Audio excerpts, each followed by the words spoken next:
اے نبی کہہ دو کہ مجھے اس بات کی ممانعت کی گئی ہے کہ جن کو تم اللہ کے سوا پکارتے ہو ان کی پرستش کرو، اور میں ان کی پرستش کیسے کروں جبکہ میرے پاس میرے پروردگار کی طرف سے کھلی دلیلیں آ چکی ہیں،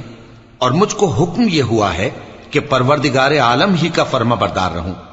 وہی تو ہے جس نے تم کو پہلے مٹی سے پیدا کیا، پھر نطفہ بنا کر، پھر لوتھڑا بنا کر، پھر تم کو بچہ بنا کر نکالتا ہے، پھر تم اپنی جوانی کو پہنچتے ہو، پھر بوڑھے ہو جاتے ہو، اور کوئی تم میں سے پہلے ہی مر جاتا ہے، اور آخر تم موت کے وقت مقرر تک پہنچ جاتے ہو، اور تاکہ تم سمجھو۔ وہی تو ہے جو زندگی اور موت دیتا ہے، پھر جب وہ کوئی کام کرنا یعنی کسی کو پیدا کرنا چاہتا ہے تو اس سے کہہ دیتا ہے کہ ہو جا، تو وہ ہو جاتا ہے۔ کیا تم نے ان لوگوں کو نہیں دیکھا جو اللہ کی آیتوں میں جھگڑتے ہیں؟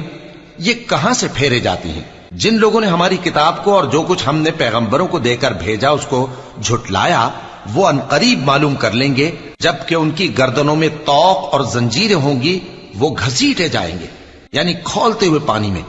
پھر آگ میں جھونک دیے جائیں گے۔ پھر ان سے کہا جائے گا کہ وہ کہاں ہیں جن کو تم اللہ کے شریک بناتے تھے یعنی غیر اللہ؟ کہیں گے وہ تو ہم سے جاتے رہے، بلکہ ہم تو پہلے کسی چیز کو پکارتے ہی نہیں تھے۔ اسی طرح اللہ کافروں کو گمراہ رہنے دیتا ہے، یہ اس کا بدلہ ہے کہ تم زمین میں ناحق خوش ہوا کرتے تھے اور اس وجہ سے کہ اترایا کرتے تھے۔